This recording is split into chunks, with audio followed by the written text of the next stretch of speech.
Welcome to another episode of Founders Club. Today I'm going to be interviewing Melissa Tucci, who is consistently ranked as a top 100 realtor in the nation based on homes sold in both the Wall Street Journal and Real Trends. She's also the #1 agent at Coldwell Banker in the state of California, and she's the official real estate agent of the San Diego Padres. We're going to be talking about how she consistently sells 150 homes per year as a solo agent, how she has built an extremely profitable real estate business by marketing to her database, and some explosive tips that you can implement right now into your business to take your real estate game to the next level.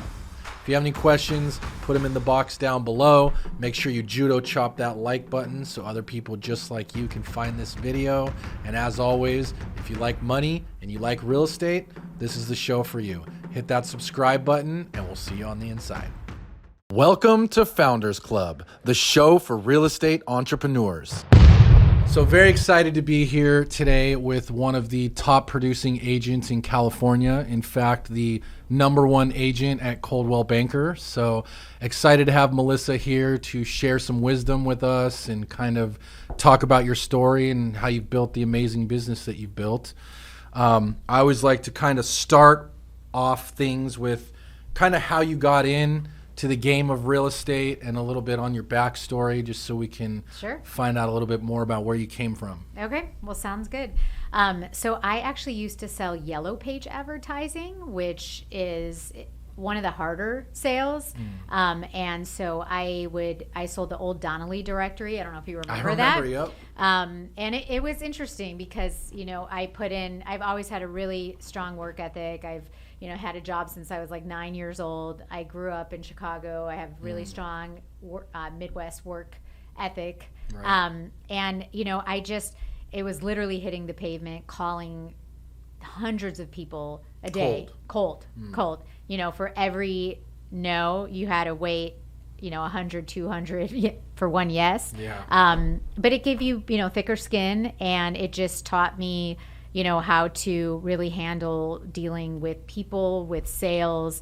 And then from there, I actually worked for Equifax, which was a competitor at the time for Telecheck, which was basically like check warranty, which now everyone laughs because people are like, who writes checks anymore, what's a check? Right? But people would used to write a check, and if they bounced it, this company would then warranty it.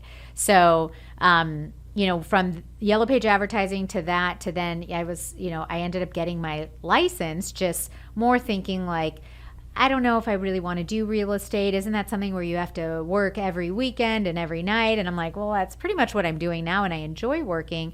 Anyway, long story short, I got my license while I still had this other job, and I did so well in like 3 months of first getting my license that I took the leap, and just said, you know what, I'm going to leave working for a corporation, and I'm just doing it on my own. And from, I cold called. Actually, my first listing was a cold call at 6:45 in the morning, which some sellers definitely do not like that. But I was calling basically expired listings. I got this gentleman that agreed to meet with me. When I met with him, there was 3 other agents waiting at the door, and I sat with him for 5 hours, got the listing. From there, got 5 buyers, and it just spiraled. And so you just have to put the work in, and I always believe in that. But that's really kind of the long and the short of the backstory of how I got into real estate. So cold calling yellow page ads, that's definitely a way to start in the sales game. I have a similar kind of backstory. I used to sell phones at the mall. I was one of those guys that literally had to stop people in the mall and try to sell them a phone, even though they already had a phone. So we would try to like switch them from, T-Mobile to AT&T or Singular Wireless at the time. Yep. People would try to like run by you. Yeah. They give you the Heisman all the time. Yeah. Just don't talk to me, hand out. Yeah. But it does teach you the rejection piece, which I think is, pretty huge in terms of preparing us for the real estate business. Right. Because every day is like an interview, really. I mean, when you deal with people in real estate, whether it's a buyer or seller, like you're being interviewed, and you constantly have to, be on call and be able to answer those questions and know how to relate. So what was that like when you showed up at your first listing and there was 3 other agents out front? I was a little intimidated because, keep in mind, like, I was newer. I never sold anything. But, of course, this seller did not know that. I wasn't like, hi, I'm new, please meet with me. And it really comes down to it's a relationship business. If people like you and they feel like you're going to work hard for them, they're going to want to work with you. And then obviously people want someone that knows what they're talking about. But I was still in business and in sales, so I was still able to make that work. But, that's why I always tell even to new agents, like, people are like, what do you do? How do you get started? It's like, you have to start somewhere. You can't start in 20 places. You have to sometimes pick. I was really good at cold calling on the phone. Mm-hmm. That's what really, versus some people are door knockers. Like, I was not, that wasn't something that I was interested in doing. Mm. Now, you have so much with the social media, internet marketing, and, I even took that to a different level and really, really utilized it. So it's like, you kind of have to find your niche and discover what you're good at, and then what you're not good at or what you're not comfortable with, and you don't, focus on those areas. I like that. I think that's really good advice. And it's probably tough for some people to hear that, cold calling actually works. Imagine that. And it still works today.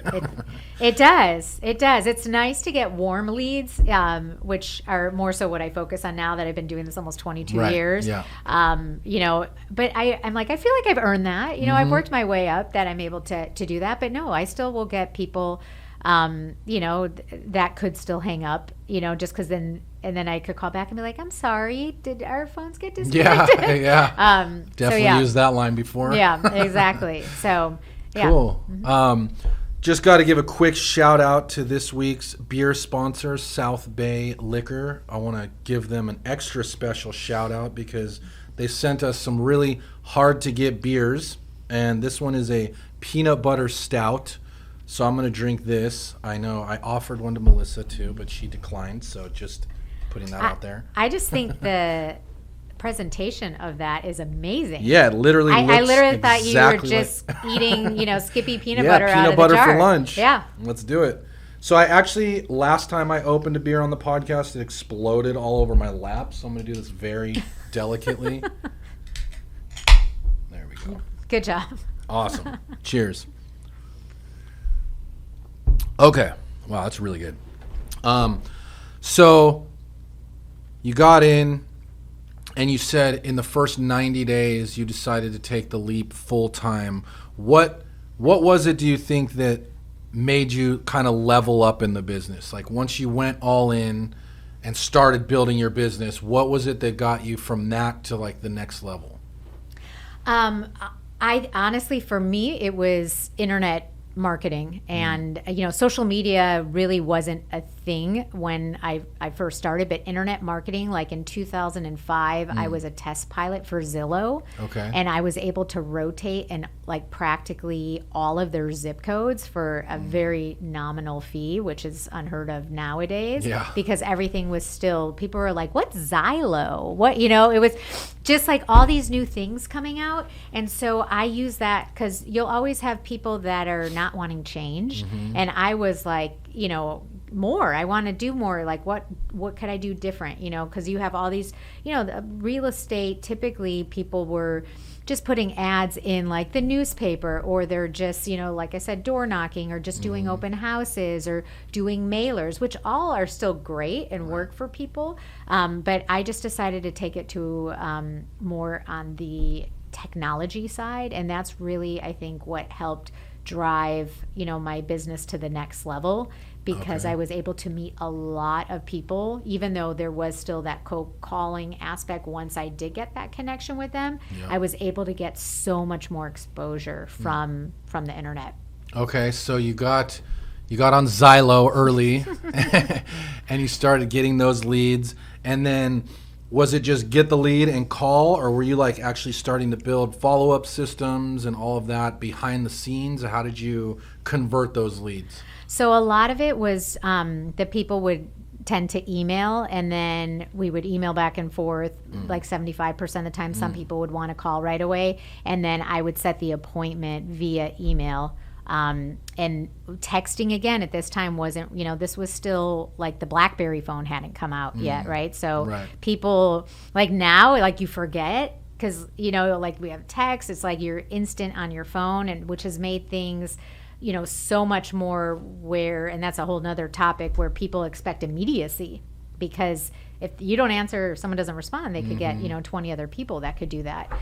So from there, that's how I was able, and then once I got that appointment, then I was really good at the follow-up, at also then keeping these people in like a database, getting their referrals and recommendations. And so, I try to always send like my existing clients like quarterly gifts or follow up on email or give them Padre tickets, be a reminder for a resource, not only for real estate, but do you need, a good dentist recommendation, anything like that. I get some crazy requests of, people, but I want to be that resource, because especially I'll get sometimes relocation clients that don't know anyone or know any, where to go. And so I really try to, I'm not monetary driven by any means. I'm very goal oriented and customer service oriented. And that's always what I tell people, because I've never been part of a team, but I do the volume as much as a lot of teams. Yeah. And when I meet with people, they always are like, well, is this the only time we're going to meet? Am I going to be talking with, your team? And I'm like, no, you just deal with me directly. I negotiate, I do all that. I don't sleep much because that's how I'm able to do all this.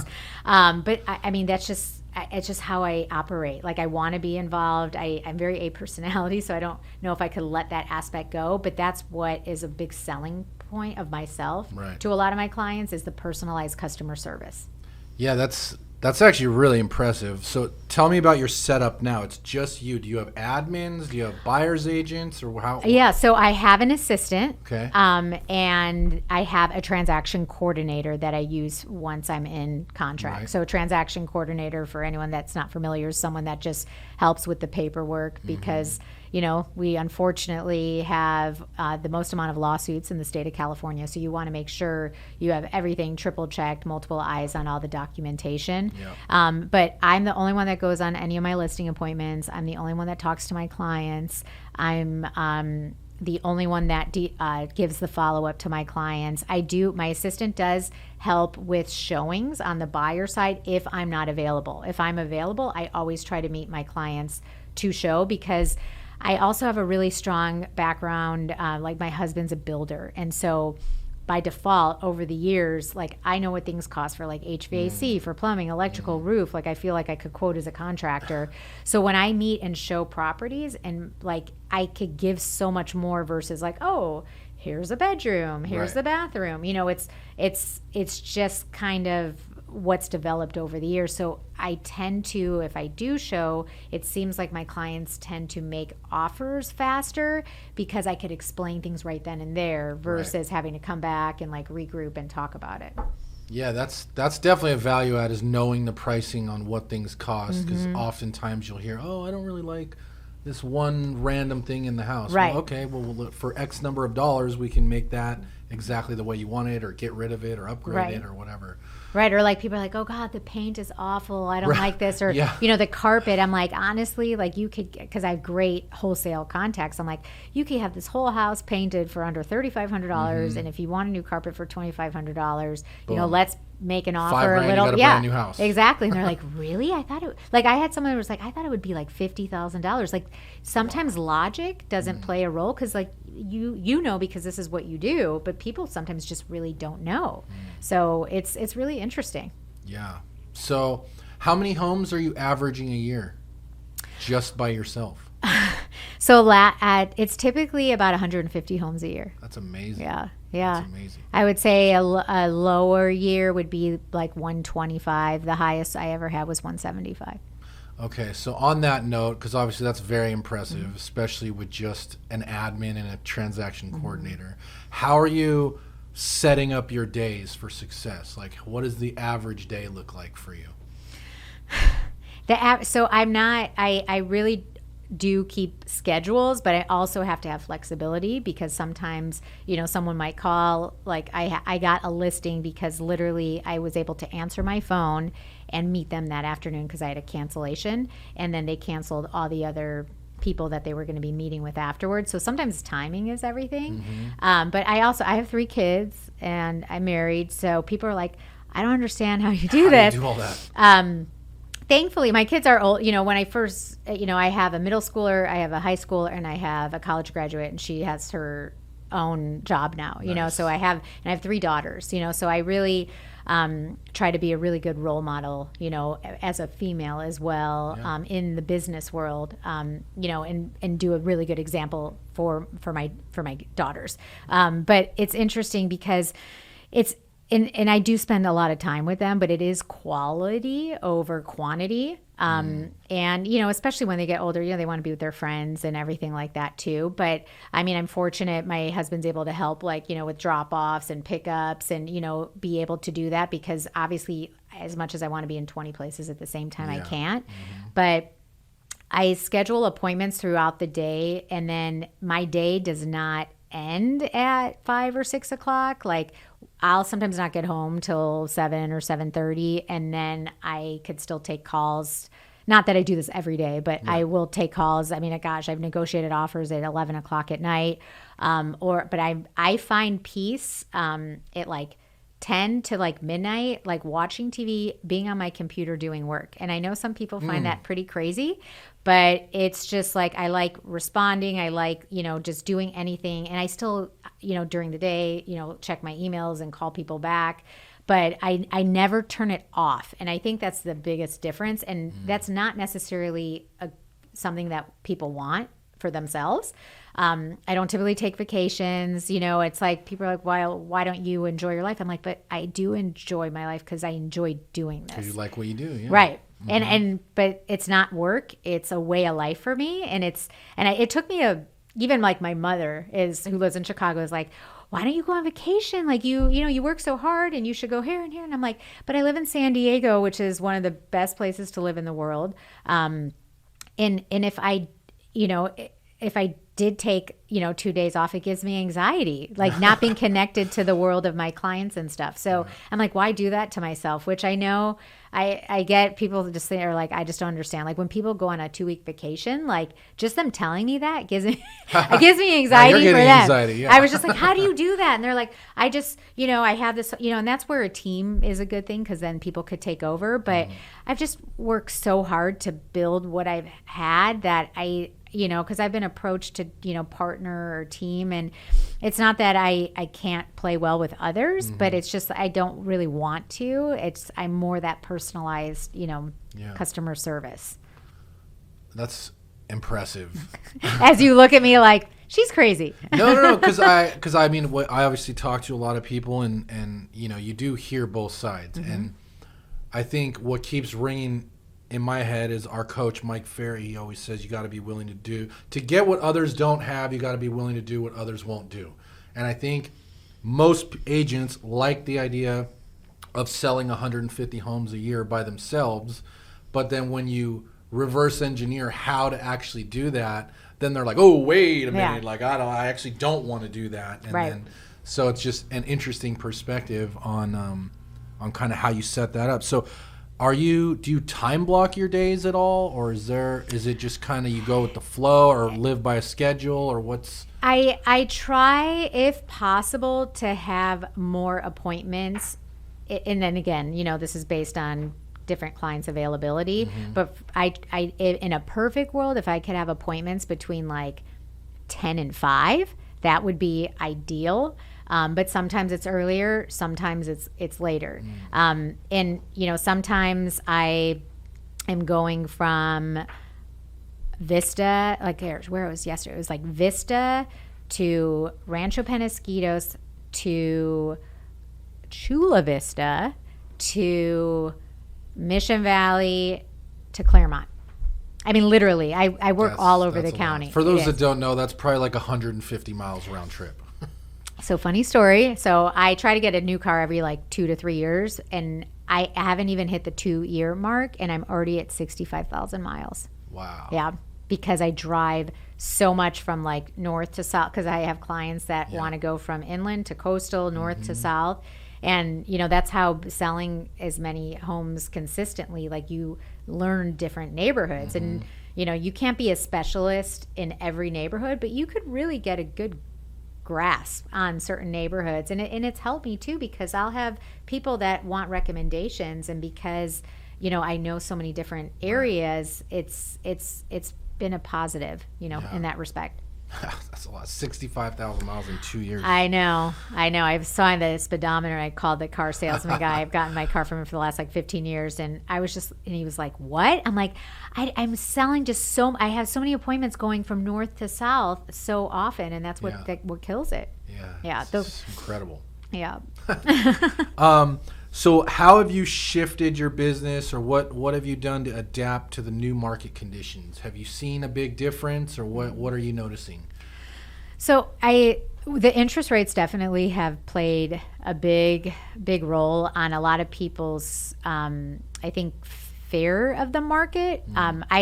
For me, just because I have such a strong database and, constantly am working, it's not like I'm necessarily slower, but I've noticed that things are taking more time and a lot more conversations, a lot more hand-holding, a lot more discussions, which is fine because that's, part of how things are.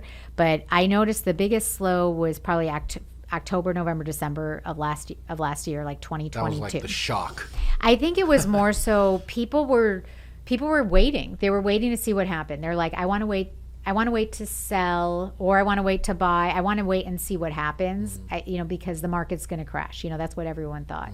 And so then all of a sudden, there were some really good, I wouldn't say good deals, but you went from, the COVID era of 20 offers, things going. I had one listing go 600,000 over the list price. I mean, just crazy. Wow. To all of a sudden, like, a seller's like, my house has been on the market 7 days and I don't have any offers. Should we be worried? And I'm like, oh my gosh. Like, and it gets you back to, normal market conditions. I mean, San Diego is not normal, but normal market conditions for normal markets are like 90 to 120 days. San Diego, I feel like, was always like 30 to 45 days, 60 days, 90 days, depending on the property, if it's luxury, et cetera.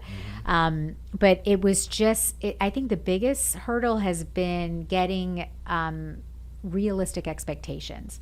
And even though educating people about it, still like, they're like, but my neighbor sold 6 months ago, for this amount. And it's like, but 6 months ago, the market was different. But now, 6 months ago, I feel like we're almost, even though the rates are still higher, we're almost in a better spot because the lack of inventory is still a real thing here. And that's what's still driving, I feel, the prices not to go down. I mean, I think there's some areas it's gone down like 2 to 4%, but these double digits that were predicted, I just don't see it. Yeah, I don't see it either. And I'm still getting, I still have a few listings that are selling in a few days. There is average market times. I try to prepare my clients that average market times now are 35 to 45 days, dependent on the neighborhood. And of course, dependent on how you price. Sure. Because, last year you would price it artificially low to then get these crazy prices. Now, if you price artificially low, you might get that price or maybe like 5,000 overs. You might leave money on the table. Yeah. But if you price it too high, it will totally sit. And the reason why is people are waiting to be like, oh, should we wait and see if they do a price drop, unless it's just this phenomenal house. So I think the biggest thing now for selling your house is you want to list it realistic to sell. And that's the biggest difference, because we went from like literally like you didn't even have to have your license for 1 day. It was like the hottest market maybe ever. And you would get these new, and bless people, like for like these newer agents, would post on their social media. It was just funny, like, 20 offers sold in 2 days. And it's like, but like, you didn't have to do anything, although what I would say in my pitch to trying to get these listings, during that time is, really anyone could sell your house right now, but you need someone that could really negotiate to get you over, that 600,000 over, because that same listing, a person could have gotten 300, which is amazing. Right.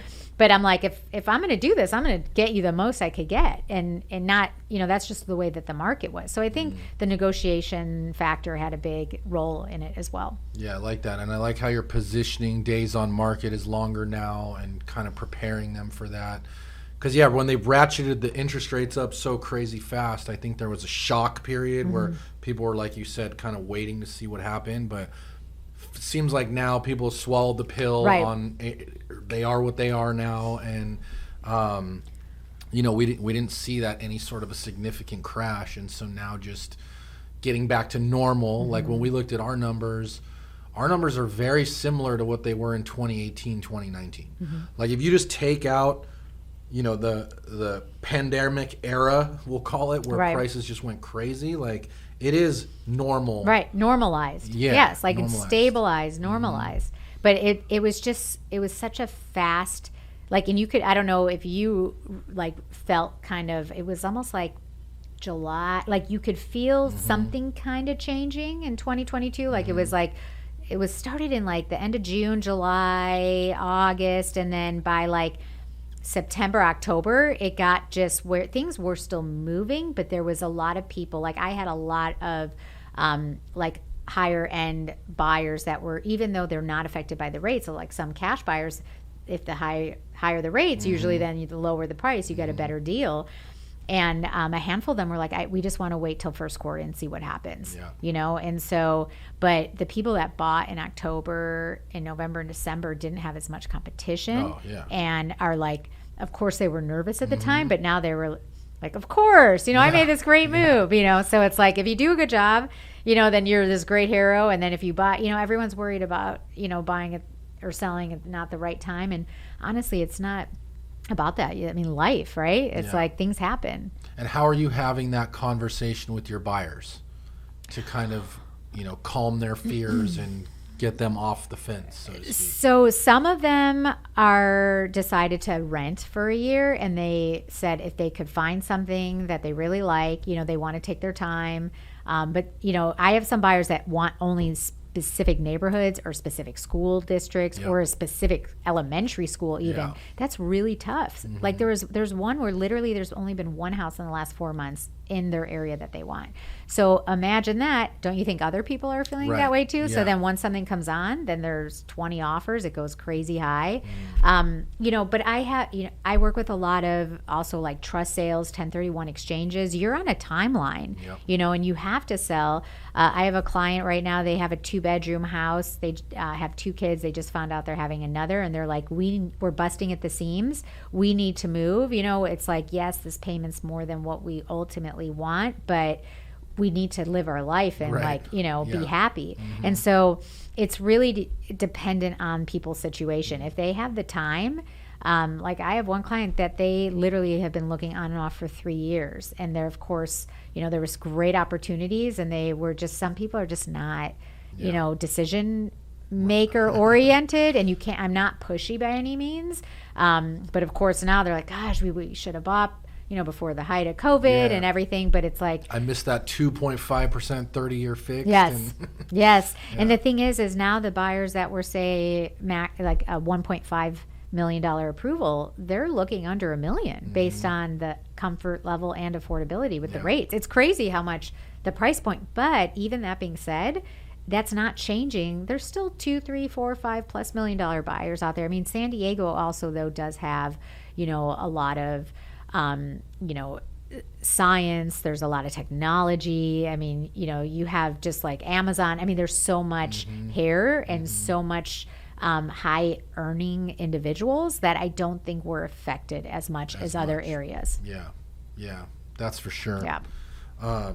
I follow Palm Springs and kind of the desert market a lot, and that seems to be hit a lot harder than like out here. So it's just interesting how that all plays out. So one thing that you're kind of known for is being the official realtor of the Padres. How did that happen? Can you tell us the story on I was how like, this is the first time anyone's asked me that. Yeah, I'm sure. I was waiting for that question. I've been the official agent for the Padres going on almost 10 years now, which is amazing how time flies. Congratulations. But yeah, thank you. Well, and it's even more exciting because we have an amazing team. Yeah. I was there when people weren't even, wanting to go to games. And now it's amazing. All the games are sold out. I mean, season tickets are sold out. So I had a client that was working for Pepsi Cola, and they got a job offer for the head of HR at Petco. And they were in some meeting with marketing directors and talking about, building different, because just like every company, trying to build up and get momentum going. And anyway, she reached out to me on an email one day and just said, the Padres are interested in potentially talking with you regarding some marketing, opportunities. Would you be interested? And I was like, let me think about it. Yeah. I was like, okay, yes. And so, fast forward, I ended up meeting with, the marketing director. Then I met with like the VP of marketing. Then I met with the CEO. Then I met with the owners. And they put together a mutual proposal as far as, I get signage in the ballpark. I rotate on the TVs. I get suite tickets. I have gotten go to spring training. I have numerous Padre appearances. I've had one of my daughters plays travel softball. I've had a few different players come actually and talk to the girls. Cool. And like we set up like different stations, and they would show different techniques on batting and whatnot. My husband and daughter got to throw out the first pitch at a couple of games. One of my perks. Oh yeah. I was like, it keeps going. Yeah. I was like, one of my daughters even got to do play ball kid a couple of times. So it's just been a really, really unique affiliation that I would have never anticipated. But I had to prove myself based on different credentials and all different accolades that I've done over the years in order to get them to want to endorse me, essentially, right? And then from there, it took, I would say, about 5-6 years to really get known within the organization, because just because you put your name on the scoreboard, they don't know you from anyone. And so now I've met and helped a lot of players with their housing. I've helped a lot of front office ownership as well. So it's just been a really pretty remarkable opportunity, and it's very humbling, honestly, just because I'm like, for me, I'm just a hard worker. I'm just, me, and, I'll get clients or people, in the industry, or, we'll be at a game and they'll take a picture of like my photo or my name. And I'm like, yeah, that's me. I was like, yeah, that's me. But, have I ever gotten someone calling me, from a game being like, hey, could you list my house? Yeah, no, definitely. But I do also like radio advertisement, with the Padres and on other radio AM, like talk radio and other podcasts. And it's basically just it's all part of my marketing campaign, and so the idea is I get to advertise with all the wealth management, financial advisors, season ticket holders, and I just have a huge database of opportunity of all the other marketing partners, like Saquon, ClickUp, Lexus. Wow. So I get to be put in front of all of these other people that I normally would not have been. They also have like marketing partner retreats. Last year they had a whole area, the San Diego Zoo, for us to have this day retreat. And then they have maybe a player that comes by and surprises everyone and, or talks and whatnot. So it's a lot of really amazing connections. And I'm also, a big baseball fan and softball fan as well. So it's been, my kids are definitely take it for granted, having all these suites and whatnot. It's like, we should sit in regular seats. Like, who says that, right? I don't want to sit in a suite. I want a regular seat, like a real experience of a baseball game. But it's been amazing. So I'm really honored to still be affiliated with the organization. And what's interesting about that, and also shows the power of doing good work for your clients, it sounds like you got that relationship because you did a great job for someone who then got a job with the Padres, who then had the opportunity to refer you that deal. Exactly. Exactly. And if it wasn't for that, I would have never had that connection. Granted, I had to have, the resume that they were looking for, but I would have never gotten in the door without that, and, because, and it's funny, because so many people ask me like, well, how do I get in? I'm like, you don't. I was like, it's only me. I'm just kidding. But it's, there's other, like the goals, they had reached out to me about a marketing partnership. And I was like, I'd rather just focus on, the Padres and not be everywhere, to give it more credibility as well.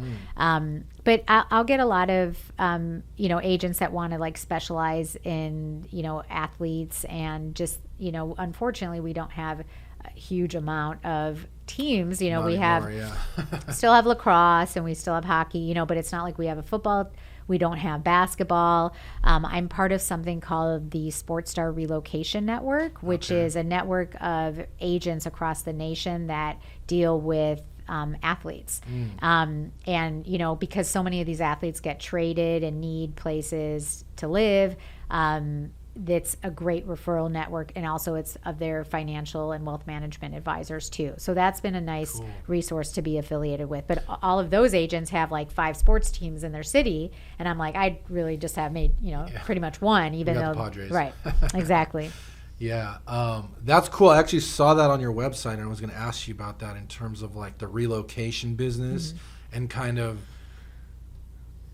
how that's different from regular business and kind of how agents can leverage that, because it's not just necessarily sports, right? There's big companies that need agents that can help with relocating. Here in San Diego we have Qualcomm and we have other really big companies that have a need for that sort of thing. So kind of talk about that a little bit and how that side of the business works. That's actually a niche that I think is great for people to get into. You actually have to, on these relocation companies, like you have to be registered with them. Like they have to actually approve you. And so I've had where I've gotten lucky to get some of my clients that were referred to me through someone else, and they're like, we really want to use you, but our relocation company, because that's how they help pay through the commissions, because when you're on these relocations you have to give a referral fee of your commission, and which goes towards the relocation package that the client gets. That's interesting. That's how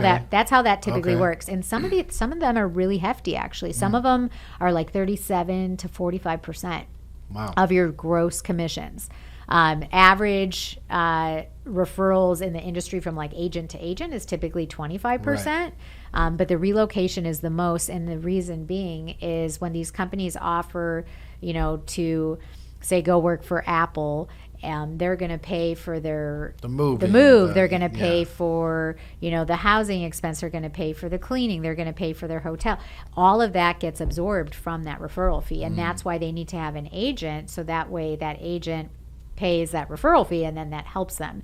So I've been able to get on these lists of those companies in order to be affiliated. But of course, I don't specialize in relocation. Right. I hate to say I specialize in whatever my client needs, but I have done a lot of relocations, but that's how they're done, is through these companies, and you have to, they have to make sure you have certain credentials that they're looking for too, because say they refer you, and you don't know what you're doing, then the person's then the person might say, you know what, I'm not going to move forward, and that could just, kind of mess up their whole relocation package.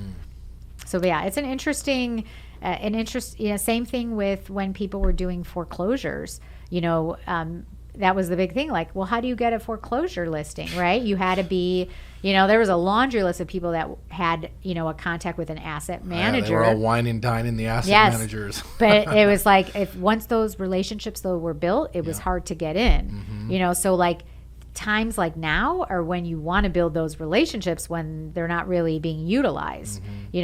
Will we ever have, a crazy foreclosure market again? I don't foresee that anytime soon, because a lot of people have a lot of equity, but there's always going to be that, just like there's, there's death, there's divorce, things happen.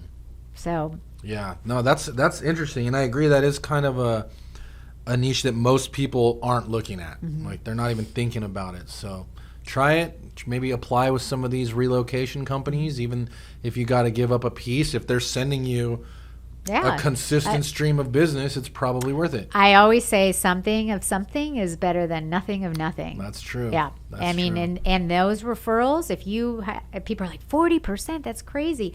But that person could refer you to someone, and then you're not paying a referral fee. It's all about, just making the connections. Yeah, you're the perfect example of that. I mean, that's literally how you got the Padres account, right? 100%. By building business, doing good work, and letting referrals go and following up with those people. So what are you doing now to grow your business?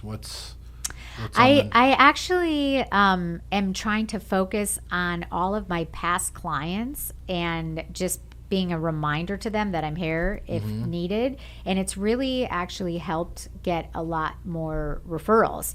Not that people don't refer, but sometimes, people, someone just might not think about it. Like their, sister needs to sell their house, and they're like talking there, and if they just heard from me, or if I sent them a gift the month before, they're like, you know what, my real estate agent is, so great. She sent me this. She's always following up, and so that's because it's not, I do always try to still get new business, but now that I've been doing this for so many years and I've had such a strong and big client base, now you work I'm like, now I need to, maintain that.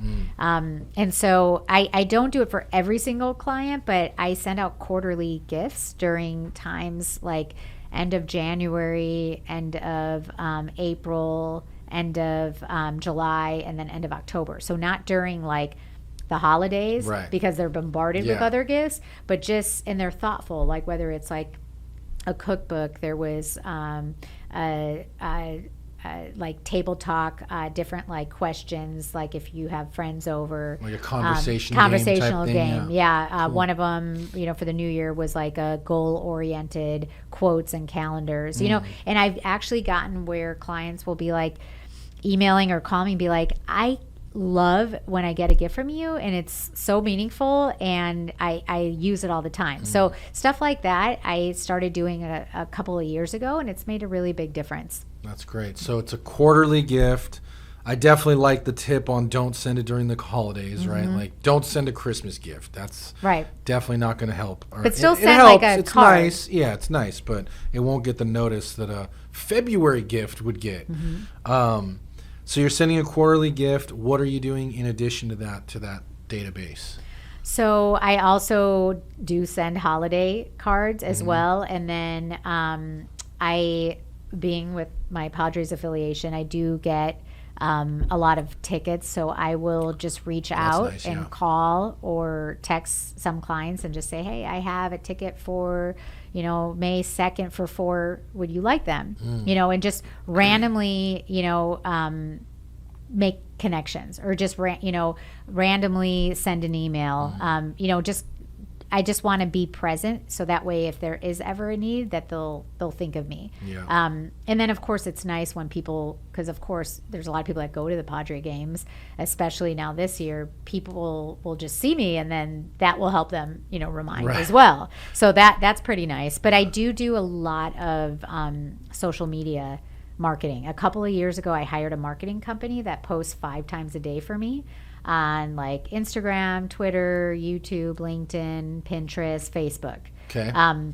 Just because I'm not big on posting personally, and plus I'm always on the road or in the midst of talking with people. So they post it strategically on my behalf, and that's helped tremendously too, especially for marketing like my listings, or just information like say what's going on if there's a big event for the month, or just making people aware of an interesting article, stuff like that. Cool. And just to get people engaged. So the social media you've outsourced.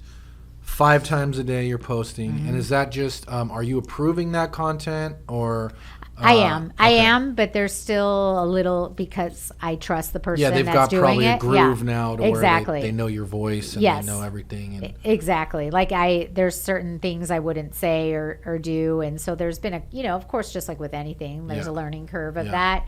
I'm like, wait, I don't talk like it was like I think it was Easter and it's a like, have a happy day. And I was like, no, that's not, That I mean, doesn't it's work like, for me. I was like, Yeah. it's cute, it's cliche, but that's not, I'm not like cheesy like that. Yeah. So like just stuff like that. Okay. But that's made a big difference. And then, it's like the more you do, the more kind of you get done. And so over the years, I'm sure probably you've seen if you Google and say you put like top agent, right? There's different websites and companies now that will connect you with those. And so I'm on mostly all of those sites that I know that exist. And so I've gotten a lot of business. It is a referral, but again, I'm happy to pay it because that's how I got connected. That's a great tip. And you could sign up. Some of them have specific criteria, like how many sales, the volume, etc. But they don't just give the client one person. Like some of them give 3. They say they give 3, but I swear, some people are like, I gotten 8 calls. Yeah. But I find that if I could get in front of people, my closing ratio is pretty good. It's usually about like 90%. Knock on wood. Hopefully that doesn't change. It's very impressive.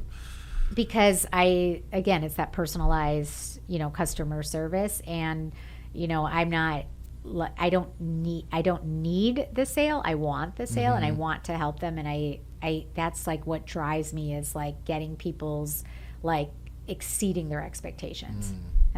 So I know I hate to say like a deal junkie, but I love having so much going on, and I love getting things accepted. Like when I could get an offer accepted over like 20 people, like that's just like the best. Yeah. And it's not because of the commission. It's just like I want to win. You like closing deals. Yeah. I know. I'm like, I don't know if it's a good thing, I guess, but it could be a little obsessive. That's awesome. Yeah. Wow, very cool. And then are you calling them also regularly, or do you have like a phone plan, or are you just relying mainly on the social and the mailings? And and more I find that a lot of people don't just like getting random calls. I have certain relationships with some people that I could do that, Right. but I feel like sometimes just a text or an email is just as much considered personal as a call, and then people could do it at their own terms. But I know that there's some people that say, I call 5 people a day minimum of my past clients. It's like, hey, what's going on? Like, I don't know. I feel like I don't want to call if I don't have like a reason. Yeah. But my reason would be like, hey, I have, some tickets for you if we like, how's your family, things like that. Yeah. So everyone's different. It's whatever works for you. Yeah. And you could really even duplicate that just by buying 4 season tickets. Like I'm a season ticket holder up at LAFC. I'm a big soccer fanatic, and so we go up there. But it's $1,000 per ticket per season, and there's like 30 something games. So if you're giving away a lot of those, like those are gonna lead to referral business, and then all of a sudden now you're monetizing the season tickets that you paid for. Right. Exactly. I mean, and just one closing could pay for everything. Exactly. Yeah. I mean, there's even, sometimes you could even give like movie tickets, or even, like I'll sometimes like a movie ticket with like popcorn or like a candle or something just unique just to, send. And then ideally they would, call and be like, thank you so much, or text as well. So that helps get people engaged too. Love that. Yeah. Really great advice. I love that. And it's excellent how you're kind of managing your database and leveraging the opportunity that you have with the Padres and all that. What would you say to agents right now that are looking to kind of level their business up? Go from where they are now to whatever the next level is for them in their journey. I would say put your efforts in what you're good at and stop doing what you don't like and what's not giving you the best results. So like for new agents, I think it's great to sit on open houses, because that's how you get to meet people. You know, I let a lot of agents do open houses for me. Some agents don't allow that, so it just depends, and it depends on the listing, of course, too. But I think you need to get your feet wet and, get out there and figure out what you're good at and what you're not, and you're not going to be good at everything, and that's okay. And that's like what I had said earlier. Like, I would never want a door knock. Like, to me, that just sounds like horrendous. But for some people that have been in the industry for 40 years, it works. There's also a huge marketing mailer campaign, because so many people stop doing that because of internet and social media. And I'll do it once in a while, but the people that are actually pretty consistent with that now, they're getting a lot of deals from it. So it's you got to kind of pick, what you feel your strong suits are, and then go from there. But I would say, and especially people who are on a, tighter budget, if they're saying, well, you do have to spend money to make money, and social media, you could do so much with that without having to spend a lot of money. Yeah. So you need to figure it out and get creative. I also would say, if you, don't have the budget for an assistant, there's amazing virtual assistants that could help with so many things for such a reasonable number that there should be no reason why someone can't have some type of an assistant. Because once you have someone to do the busy work for you, then you could focus on what's really going to get you to that next level. Love that. Yeah, those are great tips. So one thing I like to ask everyone as we're kind of wrapping up is, I have 2 young boys at home, 5 and 7, and I like to ask all the successful people that I talk to what their advice would be to them and the other young generation out there on what it takes to be successful in business and life. So I'm speaking to your 5 and 7-year-old? Mm-hmm. Okay. Well, like I said, I have a 13, 15, and 22-year-old. So, and I've said this to them, and I'll say this, you get what you put into something, and you can't take something for granted and be entitled that it will just happen. You have to make it happen. Regardless of any different opportunity, you have to be thankful and go with it. And so I find that the biggest issue that I see with the younger generation is the lack of work ethic. And I've always had this really strong work ethic, and I think some people, either you have it or you don't, but I think if you could find what you're passionate about, that work ethic will come so much easier, and that will then get you to where you want to just keep on doing better and better, because you're so passionate about what you're doing. And I think for the younger generation, that there's the people who are influencers and TikTok, these sensations. It's a little unrealistic, because I think some people are like, well, I want to do that, but that's less than 1% of a percent. I want to be a YouTuber, right? Yeah. I want to be an influencer. Like my oldest daughter, one of her best friends is an influencer, and it's I was like, that's not going to be you though, right? And certain people have different things, and you need to find, what you're good at and what you like and what you're passionate about, and follow that. Because a lot of times I feel like people do stuff just every day and just kind of walking through and not really enjoying, or not really even knowing what they want to do. And 20, 30 years goes by and they're like, what am I doing? And obviously, it could be very cliche, but if you could find, something that you are passionate about, and just really, not just in work, but in school, in sports, in athletics, in music, whatever, anything that you find fulfilling. And I think it's really important, especially for kids, to have other extracurriculars, because that helps build, socialization, confidence, and it just makes them who they are today. So I think I think 5 and 7, that's a fun age. Yeah, we're having a lot got of your fun. hands That's full. for sure. Yeah, it's a lot of fun too. A lot of work. Yes. Okay, cool. So the last question I like to ask is just, in 60 seconds or less, what does it take to be a superstar, successful realtor? Okay, so you need to be persistent. You need to dress the part. I see so many people not dressing professionally. I always remain professional. I always respond timely, whether it's text, email, phone. You need to be knowledgeable and make sure you keep up on any new laws, any new changes in the contract. Know your market. Know what the average price is per zip code, per square foot. You know, you're a resource for all of people. Everyone's going to say, oh, you're a real estate agent. Well, how's the market? You know, and you need to be able to ask that or answer that knowledgeably, just because in San Diego County, there's almost 27,000 agents. 90% of the business is done by 10% of the agents. You want to be that 10%, and you want people to know and respect you, and that is how it's going to happen, by customer service, persistence, work ethic, professionalism. I love that. What a great answer. Thank you.